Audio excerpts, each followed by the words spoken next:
Hello friends, welcome to my YouTube channel Saraswati commerce academy. तो friends, आज हम करने वाले हैं company accounts issue of debentures का एक नेक्स्ट टॉपिक।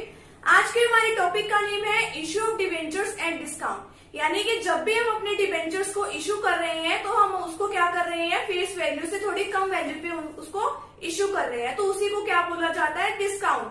कि हमने जो डिवेंचर्स है उसको क्या किया है, डिस्काउंट पे इश्यू किया है। तो सबसे पहले तो आपको ये पता होना चाहिए कि डिवेंचर्स क्या है और इसको कौन इश्यू करता है। तो डिवेंचर्स क्या होता है कि कंपनी को कहीं ना कहीं से पैसा इकट्ठा करना होता है और काफी लंबे टाइम पीरियड के लिए कंपनी को पैसा चाहिए होता है।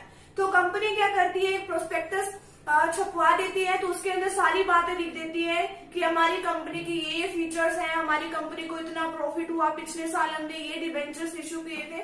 तो उसको तो अपना बस पैसा कलेक्ट करना होता है। तो जो जो उसका मतलब वो देखता है, जिसका उसके अंदर इंटरेस्ट होता है डिवेंचर्स को खरीदने में, वो कंपनी के पास एप्लीकेशन भेजते हैं और डिवेंचर्स को खरीद लेते हैं। ठीक है। और डिवेंचर्स क्या होता है कंपनी का, यानी कि कंपनी ने किसी पर्सन से क्या लिया होता है, एक तरफ का हम कह सकते हैं कि लोन लिया हुआ है। कि कंपनी थोड़े लंबे टाइम के लिए अगर किसी को लोन चाहिए होता है किसी कंपनी को, तो कंपनी क्या करती है, डिवेंचर्स इश्यू कर देती है। और जब भी कंपनी के पास 10 सालों के बाद या 20 सालों के बाद जब भी कंपनी के पास पैसा होता है, तो कंपनी उनको क्या कर देती है, उनका रिडम्पशन कर देती है, यानी कि उनकी जो वैल्यू जो उनसे ली होती है उनको वापस कर देती है। तो आज हम सीखेंगे कि कंपनी जो हमें डिवेंचर्स इश्यू करने जा रही है, तो उसको कंपनी डिस्काउंट पे इश्यू कैसे करती है। क्या कंपनी के लिए कोई कंपनीज एक्ट उसके लिए रिस्ट्रिक्शन नहीं लगाता, उसको मना नहीं करता कि आप इसको डिस्काउंट पे इश्यू करो या ना करो। तो आज हम इसी को स्टडी करने वाले हैं। तो फ्रेंड्स, अगर आप चैनल पर न्यू हो तो चैनल को सब्सक्राइब कर दीजिए, वीडियो को लाइक कर दीजिए, एंड बेल आइकन को प्रेस जरूर कर दीजिएगा, ताकि आपको आगे आने वाली वीडियोस का नोटिफिकेशन मिलता रहे। और अपने फ्रेंड सर्कल में इस वीडियो को जरूर शेयर कीजिएगा। तो देखिए कि जो डिवेंचर्स है वो उसमें कंपनीज एक्ट जो 2013 है, कंपनीज एक्ट 2013 है। पहले उसके अंदर 1956 आता था, बट अब उसके अंदर कुछ चेंजेस हो गए हैं, अमेंडमेंट्स हो गई हैं। तो कंपनीज एक्ट अब 2013 बन गया है 1956 की जगह। तो उसके अंदर बताया गया कि जो कंपनी को उसके ऊपर कोई रिस्ट्रिक्शन नहीं लगाता वो कंपनीज एक्ट, कि आप चाहे उसको जितनी मर्जी डिस्काउंट पे आप उसको इश्यू कर सकते हो, वो आपकी मर्जी, आप उसको कितना डिस्काउंट देना चाहते हो। एक डिवेंचर्स की क्या होती है, एक फेस वैल्यू होती है।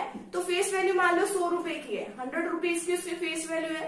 तो कंपनी की मर्जी है, तो कंपनी उसको अगर कम वैल्यू पे इश्यू करती है, मान लो 98 में इश्यू कर दिया, 95 में इश्यू कर दिया, तो कंपनी की मर्जी है वो कितना डिस्काउंट देना चाहती है।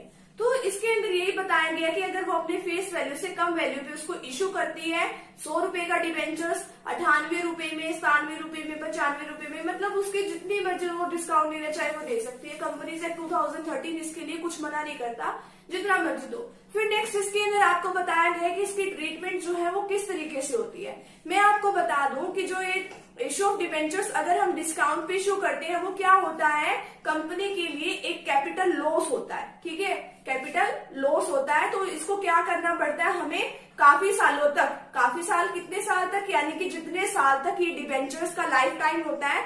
मान लो कंपनी ने 10 सालों के लिए डिवेंचर जो है वो इश्यू कर रखे हैं, तो 10 साल उसका क्या हुआ, लाइफ टाइम हुआ। तो जितने वो डिस्काउंट दे रही है डिवेंचर्स के ऊपर, ये नहीं है कि एक डिवेंचर्स के ऊपर वो डिस्काउंट देगी, जितने भी डिवेंचर्स वो इश्यू कर रही है, 40,000, 50,000, 1 लाख, तो जितने भी डिवेंचर्स इश्यू कर रही है, तो सभी पे डिस्काउंट तो वो 2-2 रुपए या 3-3 रुपए जितना वो जाएगा वो सभी पे जाएगा। ठीक है। तो जितने भी वैल्यू उसकी बनती है वो उसको एक तरह का उसको कैपिटल लॉस होता है। और जब तक यानी कि उसका लाइफ टाइम पीरियड होता है उस डिवेंचर का, तो उसको वो राइट ऑफ करना पड़ता है। और वो राइट ऑफ कहाँ से करती है, उसके पास 2 ऑप्शन है, चाहे तो वो सिक्योरिटीज प्रीमियम रिजर्व जो है वहां से करे, या फिर statement of profit and loss के बैलेंस से वो राइट ऑफ करती है। तो हम इसमें भी देख लेते हैं कि इसकी जो ट्रीटमेंट है, ट्रीटमेंट ऑफ डिस्काउंट या लॉस और इश्यू ऑफ डिवेंचर्स किस तरीके से होता है। डिस्काउंट ऑन इश्यू और प्रीमियम और रिडम्पशन, कि प्रीमियम यानी कि छूट दी गई जो भी है, तो इसके लिए ये क्या बताया गया कि कैपिटल लॉस होता है। कैपिटल लॉस को आपको क्या करना पड़ता है, रिटर्न ऑफ करना पड़ता है। जब तक कि उसका लाइफ टाइम वैल्यू होती है तब तक आपको उसको रिटर्न ऑफ हर हाल में करना ही करना है।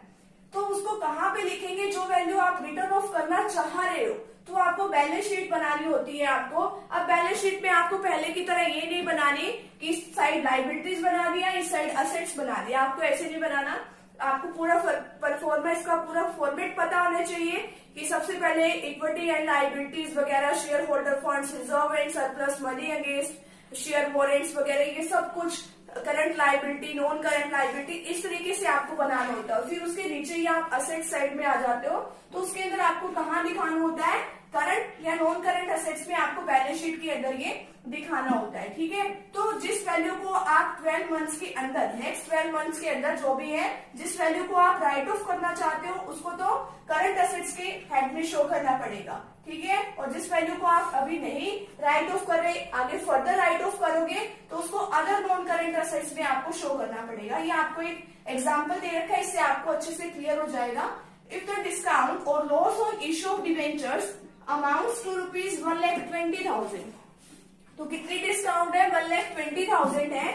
मान लो टोटल इसके अंदर डिवेंचर्स के ऊपर डिस्काउंट दे रखी है, and is to be return of in 6 years। तो यानी कि इसका कंपनी का जो लाइफ टाइम है, यानी कि जो डिवेंचर्स का लाइफ टाइम है वो 6 years तक का है। तो आपको किस तरीके से आपको इसकी एंट्री करनी है, आपके पास 6 साल है। ठीक है, तो इसमें क्या बताया गया कि जो 20,000 है वो आपको डेबिट करने हैं। 20,000 shall be debited to statement of profit and loss. मैंने आपको बताया था कि हमारे पास दो तरीके हैं, या तो हम सिक्योरिटीज प्रीमियम रिजर्व से करें, ठीक है, सिक्योरिटीज प्रीमियम रिजर्व की हेल्प लें, या फिर हम स्टेटमेंट ऑफ P&L की हेल्प लें। तो इस क्वेश्चन में आपको स्टेटमेंट ऑफ P&L कहा है कि आपको इसकी हेल्प लेके इसको राइट ऑफ करना है 20,000, और टोटल अमाउंट इसकी बनती है 1,20,000।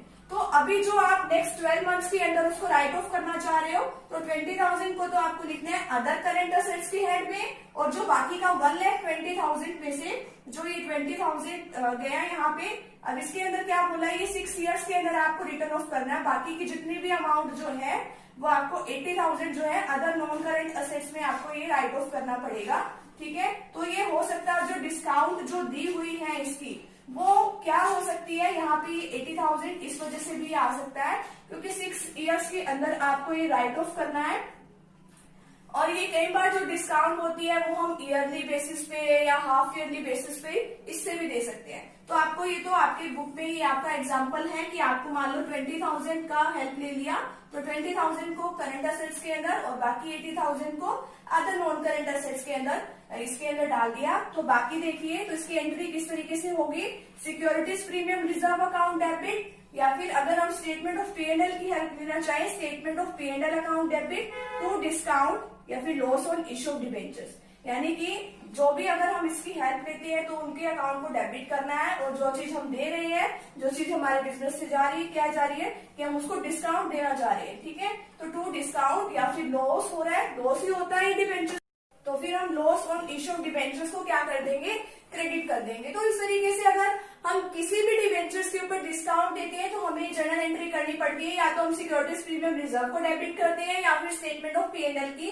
हेल्प से हम इसको डेबिट करके इसका जितना भी डिस्काउंट का जो भी अमाउंट है हम इसको क्या कर देते हैं, क्रेडिट कर देते हैं। हमें इसको क्या करना पड़ता है, बस अपने जितना भी लाइफ टाइम होता है, चाहे कंपनी इसको हाफ ईयरली इंटरेस्ट दे रही है या जिस तरीके से भी कंपनी उसको डिस्काउंट दे रही है, तो हमें क्या करना पड़ता है, उसको राइट ऑफ जो है उतने टाइम पीरियड के अकॉर्डिंग करना पड़ता है। तो आज का जो टॉपिक है हमारा यहीं पे कंप्लीट होता है। तो फ्रेंड्स, अगर आप चैनल पर न्यू हो तो चैनल को सब्सक्राइब कर दीजिए, वीडियो को लाइक कर दीजिए एंड बेल आइकन को प्रेस जरूर कर दीजिएगा। मिलते हैं नेक्स्ट टॉपिक के साथ एंड नेक्स्ट वीडियो के साथ। Thank you very much.